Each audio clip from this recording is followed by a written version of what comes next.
Oh, yo, how's it going, bros and hoes? Joke, joke, joke. Bros and hoes in the house. How are you? Maybe I should start with another song. I think I liked the Spider-Man 2 song version yesterday, so what song should we go for? And I know it's the power of love. The power of love. I love that song. There's a couple of songs that got good tunes with power of love. I love it, I love it, love it, love it, love it, love it. But yeah, today, I've talked about this before. I'm just going to keep repeating information that I'm learning. Drilling in, that's how I learn. Best drilling into my own head, into your head, on power topics, key bits of information, tidbits and shit, health and physical and emotional health and all that crap. So yeah, triage, mindfulness, very cool. Conscious yoga, very cool. Kind of the same thing, but kind of not. And also vitamin D. Now we're in vitamin D season here in the UK. It's pretty exciting. So let's just smash them out, all of them. I've done videos. I'll keep making videos of them, how powerful they are individually, but I can work all three because the vitamin D one, it's not particularly hard, let's be honest. We just go outside at sunshine, so I don't have to manifest anything hard to do vitamin D. So I've got no sniffles from red light therapy, mucus coming out, which is good. Very good, very good. I got some nice pure shot sun gazing for that last hour, last 50 minutes. The sky is so fucking clean right now, thanks to less cars and planes and factories and shit. It's brilliant. It's beautiful. I love it. I love it. I love it. So yeah, I'm sniffling a little, and I apologise for that. Plus a lot of vitamin D. So yeah, the vitamin D one's easy because you don't have to do anything. Just go outside. Solar noon is fucking amazing. Vitamin D at the highest northern latitudes now, everywhere's producing, starting to produce vitamin D from UVB. And vitamin D is a magic. I'll start with that one. It's a magic miracle hormone. It's very powerful. Probably the most powerful. I mean, don't get me wrong. Vitamins, minerals, and hormones, they're all very powerful, all of them. And there's loads of powerful hormones. Testosterone, estrogen, oxytocin, neurotransmitters are important too. But my God, does vitamin D. We know so much about vitamin D. It's fucking amazing. Made only from UVB, mainly. Apart from some dairy products that you can have it, but very small amounts, pathetic amounts compared to the sun. So don't even don't even go there with that shit. Vitamin D is very powerful. It does a lot of things. It's every single cell of the body has a vitamin D receptor in it, which indicates how important vitamin D actually is. Look at that. Every single cell. What does it do? Why do it specifically? Because we all have different reasons why we love different things, right? What does vitamin D do? When I get vitamin D on my skin, and I try and do as much as I can at midday, for example. Today was a bit cloudy coming up to solar noon, and then just by solar noon time, the clouds parted, like at the 12:05 is solar noon time here. You can Google your own solar noon time where you are at the moment. 12:05, so about 12 o'clock, the 5 minutes before, the sun just parted, the clouds parted, and I got like 15 minutes of just skies, with just clouds sporadically.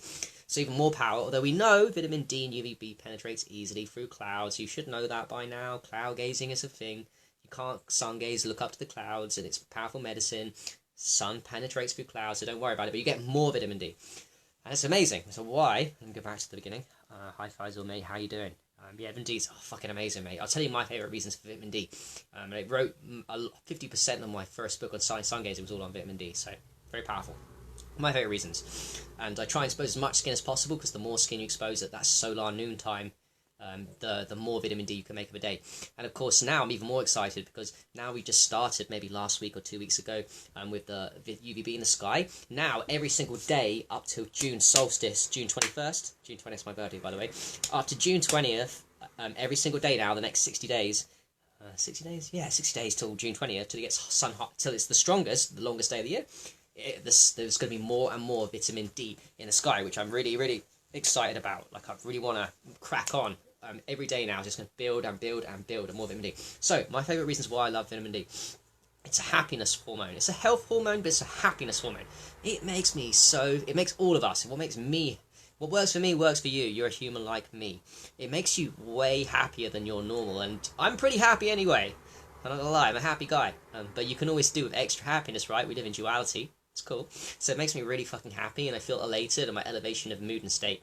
Oh, and linked in with that, I don't know many hormones and vitamins and minerals that change my personality and make me funnier and smarter and wiser And I don't mean to boast or nothing, but I just noticed it.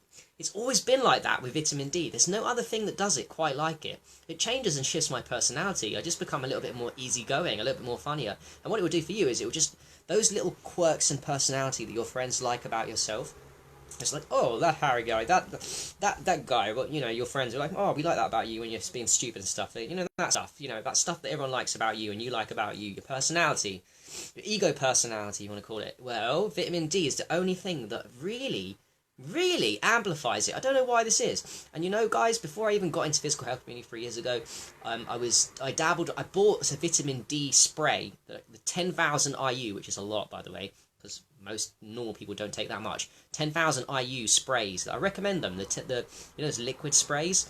I took 10,000 IU. I put this 10,000 one. I think I recommended 2 or 3, and I said 2 or 3 under the tongue. I did 1, and I always remember that time. I've always been before I was woke. I've always been woken up and suffering. I've always been self-observation, very good self-observation skills. So I used to take that spray, and I remember there was a shift in personality, and I'd become funnier. And I was like, what's going on here? Vitamin D and personality shift, and it happened with the spray, and now it happens naturally with the sun. So I know it's not just me. It literally does. I don't know any other vitamin mineral that changes my personality, which changes your personality as much as vitamin D, and I love it. I can see in my videos. I watched my videos last summer, my Facebook lives, and some videos I made on my camera last summer when there was vitamin D in the sky, and I compared them with October, November, December when there was none. And there's a huge difference there. And even if I do fasting too, there's the fasting's cool, but it doesn't shift my personality. There's something going on there. Science needs to come up and study it. There's a massive shift in personality with just vitamin D. There's nothing else, no other vitamin, mineral, hormone. Fasting doesn't quite do it as vitamin D. So I'd love science to catch up and please tell me what the fuck's going on. That is the only thing that seems to change vitamin D. I don't know what's going on. Okay, so that's my thing. I love it for personality shifts, and I'm just a bit more easygoing and funnier and chill and stupid, whatever I like about myself. And also, there's a lot of good things going on that I like. It's happiness. It gives me a lot of happiness. It improves my muscle tone, my muscle flexibility. So now I can go further into yoga, which is something I'll talk to in a bit. So you can go further into yoga with it. That's cool. It's just a miracle. Like I said, it attacks everything. It boosts your immune system. It's going to beat cancer. It increases insulin sensitivity, vitamin D. So all those people that are pre-diabetic, just get out in the midday sun between spring, summer, and autumn, and especially summer sun for like 5-10 minutes and get your skin exposed as much as possible, and you won't have diabetes. That's pretty fucking cool. It handles your blood sugar levels. Awesome. Also, another thing I've been thinking of is that type 1 diabetes, the reason why, well, figure this. Hardly anyone has type 1 diabetes that lived and born in the tropics and stays in the tropics. It's only a Western culture thing, and the reason why, I think, is because we know that vitamin D massively affects type 1 diabetes in a good way. It really beats the shit out of it. And it probably manifests type 1 diabetes because we've been living in places like the UK and brought up in countries where we don't have enough sun year round. Only 6 months of the year we can make vitamin D. So the fact we can't make it 6 months of the year means that we weren't designed to, because now people are getting type 1 diabetes, and there wouldn't exist type 1 diabetes in the tropics. It doesn't exist in the tropics. If you're born in tropics in Africa, in fucking Honduras, you don't get type 1 diabetes, because you've always got vitamin D as protection. It makes me think, and so I'm not just saying this out of bullshit, by the way. Science has shown that vitamin D is massive for taking on, if you have vitamin type 1 diabetes, which apparently is unsolvable and uncurable, and if you don't know why it come about, well, I'm pretty sure it's just because of a lack of sun, vitamin D, and we're all in that boat, yeah, but some people are more susceptible genetically to harm from that, and we're all going to get damaged. So if you've got type 1 diabetes and you're living in the UK, you're a bit of a stupid person. You should be living you're trying to manage it from the wrong angles. Go and live in the tropics, right? If you got a kid's got brought up in that, that's my opinion on that one. So yeah, there's just a lot of things to it, and I'm going to reread the books. Even I forget some stuff for the benefits of vitamin D. Now I'm going to get obsessed with it. I'm going to buy another book on vitamin D that I've been procrastinating on, which is going to be good information. So I'm going to go study and talk to you guys more about vitamin D. But I'll move on that topic now onto mindfulness and conscious yoga, which is kind of the same thing. Huge mastery for me. I'm obsessed with it since I came back from Vipassana, onto mindfulness and conscious yoga. Let me just check your comments. Yeah. High dose vitamin C, multiple sclerosis. Great, Faisal. Yes, absolutely. Apparently, there's a massive correlation between vitamin D and multiple sclerosis. The higher up latitudes you go, the more multiple sclerosis. And that makes sense, because multiple sclerosis isn't that like a muscle one, and the muscles get massively affected. And the skeletal muscles, the skeleton gets upgraded. You get stronger skeleton bones, and you get stronger muscles because they're linked. The muscular skeletal system, it's linked from vitamin D. So yeah. Yeah, that's good. Nice protocol you got there. I do think the supplements are good too. In the UK, in Western cultures, the high dose supplements with vitamin 2K, recommend them too. Although ideally we should be living in the tropics, but no one's perfect, and I'm not living in the tropics yet for sure. So yeah, it's all good.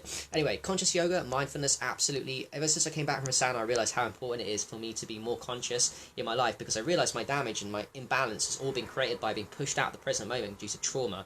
And the lower your self-esteem, growing up, and my self-esteem just knocked, and it's my own fault mostly. Matrixes too didn't fucking save me, but the lower your self-esteem, the less present to the moment you are.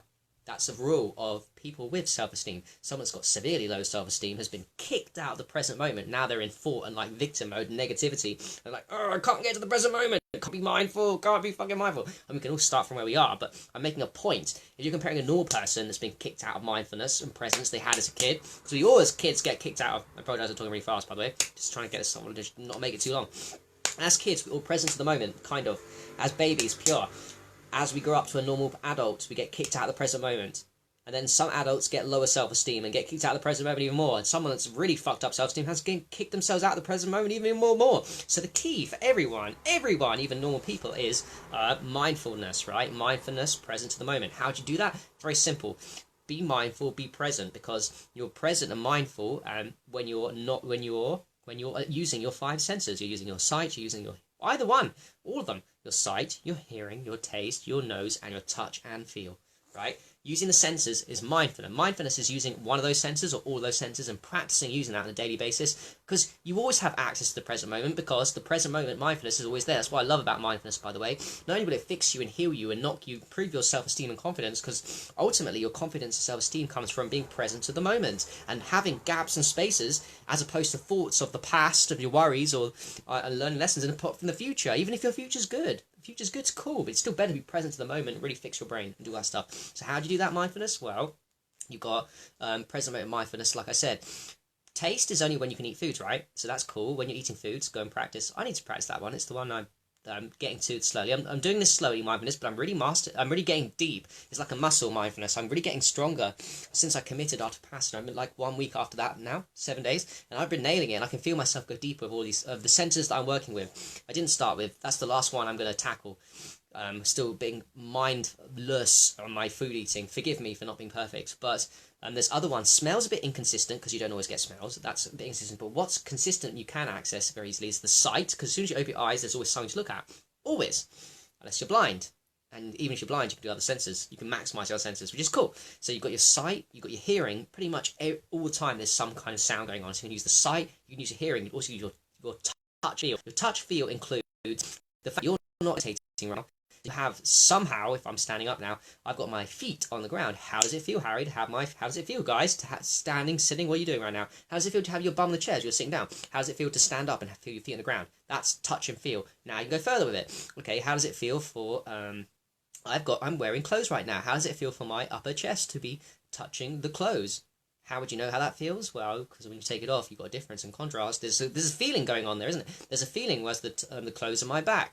My back, how does it feel against the touch? How does my legs feel with the trousers on, right? You can access the feeling one easy like that and practice it daily and build up the habit. When mind wanders, you bring it back and try and improve your times. Try and go, this feels good, but I can only do 5 seconds and my mind wanders. Try and improve. That's what I'm trying to do, and I'm getting good results, results. Meditation is not doing. Mindfulness is not doing. It's kind of doing too, and trying to concentrate that muscle, like to the present moment, right? And just really go for it and really concentrate. So yeah, being mindful of, what would I say? First mindfulness was feeling. You're not levitating, so you're always contact with the ground. You can feel. That's cool. And also your clothes and body. You're wearing clothes most of the time, so how does your different body parts feel to that? And then try and incorporate not just one part, like try and incorporate the whole body, and how does the whole body feel? And then challenge yourself with it. It's played as a game. I'm playing as a game, and as a game, as the muscle grows, the mindfulness, it's becoming easier and easier, and I can play the game bigger.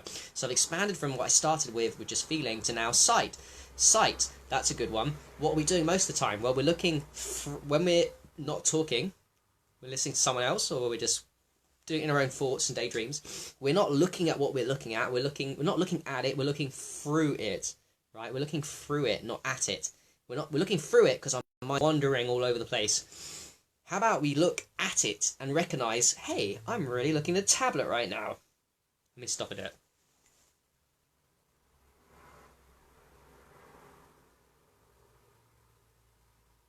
Yeah, you see what I did there? I'll tell you how I do it. I stop and I say to myself, I'm really looking at you. I'm not looking through you, bitch. I'm looking at you. I'm looking at you. You're actually here in my vicinity. You see, most of the time we look through something and the mind wanders. Say to yourself that my trick might work for you, as I say, hey, this is really like that far away from me and I'm really looking at this. If I look at a tree, I go, this tree is like really that distance away from me and I'm really here standing. I think of myself and I'm standing here, there's the tree. And that's how I do it, right? It's my trick and it works. It kicks me in the present. I'm like, I'm actually here. Cool. And then I find it a little bit hard, but I try and concentrate on that feeling like, hey, Harry, stay here. The tree's really there. You're really here. You're really looking at that thing. Oh, and I challenge myself. I'm struggling a little bit of it. I'm getting better. My muscles are getting better, and I've got to. And guys, I'm going to come a long way with mindfulness because I got motivation. Most people don't have motivation to take mindfulness that far. I do because I'm fucked up. I kick myself out of the present moment so much compared to a normal person. So much. I've got the motivation to take this to extreme levels of presence, mindfulness. Someone that has just been gifted it and not gone that low, and not been kicked out of the present too much. Most people in the Matrix. You ain't got the motivation, bro. I do. I'm lucky. I'm blessed. I'm blessed. I'll keep doing it. So I'm struggling with the sight one, but I'm getting better. I'm ever getting moments so like, whoa, you know, this is like, I'm really here. You're already there. So that's the sight. Hearing one too, like the birds chirping. You've got the cars in the background, and whatever you hear, you just try and hear, and you also got to try and not judge it too. So there's a complicated thing there with all of them. Like you've got the feelings of what it feels like to like be in your body, touching the clothes on the floor without judging it. You've also got the challenge of looking at something and being with something, looking at it and then not judging it. And then you've got the challenge of hearing stuff, whatever's popping off in your hearing without judging it. Like, and we're really bad for that. We will judge it. We'll be like, oh, that's amazing. You know, there's a lot of challenges of mindfulness to come, but it's like I said, the hope is there. It's a muscle. You just improve the muscle slowly day by day and you get a lot stronger with it and you can go much deeper. And I'm finding I'm getting a lot more flexible, a lot more happy just from mindfulness alone, not even a vitamin D, not even conscious yoga. So that's mindfulness, and that's something huge. I'm determined. My ego's like, you're going to master mindfulness, Harry, because you've got to teach other people how to do it. And you've got to come re-present the moment. You're going to be that guy that comes re-present the moment. Like, yes, cool. So I started week 1. Very cool. Very, very cool. Quick fire, all the blue blockers are from Drapers. Type in, if you're UK, Drapers. Blue blockers, if you're on USA, type in laser blue blockers, but they look like this. They cost $11. You can definitely get them in the American Amazon. And the UK, they cost £6. Very cheap. The best ones because they're really hardcore and they really don't let any orange light in. They're just red. Everything's red. Anyway, so last thing, conscious yoga is linked in with mindfulness. So my hack to also fix myself is to, instead of doing unconscious yoga, which I've been doing for the longest time, which is still good because it will still knock you into the present moment somewhat. I've just taken it to another level of what I should have done in the beginning, which is really concentrate on where I am in space and where my body is when I'm doing my yoga. So I think, what muscles am I activating when I'm in this pose? How does it feel for my, like, say I'm in Savasana and I'm up in the shoulder stand and my head and my shoulders are touching the floor whilst my legs are up in the air. I'm holding my hands, my ribs. I will not imagine, I will bring myself back to reality, and the reality being that I am touching my head is touching the fucking floor and my neck is touching the fucking floor. So I bring myself back into reality and my body space within the yoga. Very powerful, and that's what I mean by conscious yoga. When I'm doing upward waiting bow and I use my hands, and I feel, how does my hands feel holding myself up? How do my legs feel holding myself up? And the muscles. I'll go and do that. Also, in between the yoga poses, I'm starting to do corpse pose. Very powerful. Corpse pose is the most hardest yoga pose of the 2,100 yoga poses out there. Officially. Read it in a book. Makes sense to me. Read it in John Kabat-Zinn's book. Absolutely true. It's just standing like a dead person, but you've got to relax all your muscles, and it's very hard because you've always got tense. That's why it's the hardest yoga. If you do that, and when I do the dead pose, I'm feeling, it's using mindfulness again, I'm feeling, in between beginning and end of the thing, I'm feeling what it feels like to be dead and to feel all my limbs on the floor. And that's powerful because that's mindfulness, but kicked in with exercise in between. So you're exercising, doing this very special exercise called yoga. Then in between, you're doing this practice of feeling your body on the floor, and that's a very powerful combo. You will love it. Doing corpse pose in between yoga poses is the best feeling in the world. You can get really super deep with mindfulness. Super fucking deep. It super rebalances the brain hemispheres. Yoga. Conscious yoga with corpse pose in between beginning and end makes your concentration It rebalances the brain hemisphere so much if you take this seriously and push yourself and really try and train the mind not to wander when you're doing them. And it takes your concentration to a very powerful level. Concentration, that's one of the keys to enlightenment. If you do Vipassana, you're one of the keys to enlightenment, to subtle realities of fucking getting rid of that trauma, and is concentration. It's the one thing that we lack. Our minds, that's where mindfulness comes in too. Mindfulness, what does it do? It brings you back to the present moment and trains concentration. It's a lack of concentration that causes trauma and low self-esteem, a lack of confidence and lack of belief in yourself. You knock yourself in the present moment. To not keep yourself in the present moment takes concentration, and what concentration will give, mindfulness will give you is concentration, superpowers of concentration compared to normal people, and you conscious yoga with corpse pose in between beginning and end will give you superpowers of concentration. It's all about concentration, and then you can tackle things like Vipassana really well, and that's what I found out from the Vipassana. Wow, when I did conscious yoga, and twice daily and once daily, I did it twice though, and I went and did my Vipassana, I was on it. I was like fucking on it. I just done conscious yoga tonight and then went out and did sun gazing, and wow, my sun gazing, I felt rebalanced in my brain, so pure. I love it. I'm obsessed with all three. Vitamin D I always be obsessed with, but I just don't have to do any work for that. It's just there. Although I can do other things whilst I'm doing vitamin D, like mindfulness, and grounding and all that shit. I do other things. I don't do nothing. I'm reading a book, obviously, but I don't have to talk about it too much. Whereas mindfulness and conscious yoga is all linked. I'm just talking about the present moment. That's what I'm talking about, guys. Mastery of the present moment and healing myself. That's my motivation to become more present and really take my presence to levels that I know other people just don't have the motivation for, because other people are kind of just like in that happy land of like they've not been kicked out of the present too much, but they're not present at the moment either. Don't get me wrong, they're fucking mindless, but I've got way more motivation, and I love that about me, and I'm excited for the journey, and I'm on week 1, and I know I'm getting stronger already. I can feel a difference, and it's not just vitamin D and personality shifts. I can feel that I'm way more mindful. I'm getting quiet and peace in my brain for seconds at a time at very strange times. I love it. It's affecting my everything. They're fucking beautiful, and it's always on tap. It's a free therapy, and it's who we're meant to be. We were meant to be present to the moment. We weren't meant to be kicked out of the present moment. We were meant to be present to everything. You know, that's a very simple thing, and it gives me happiness and health, and it's something I want to carry around with me as you know, because I don't want to be that knocked out of it. I didn't want to be knocked out of it, but I got knocked out of it through suffering, and I want it back. I want back what is mine, the present moment, man. I want that shit back, and I'll get it back. And my ego's talking. So thank you very much for watching. Hope you enjoyed the video.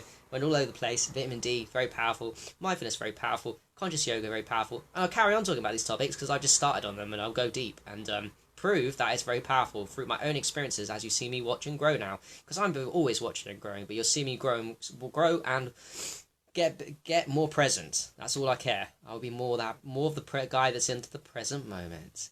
Yeah, maybe not Eckhart Tolle, but yeah. All right, peace. I love you very much. Thank you.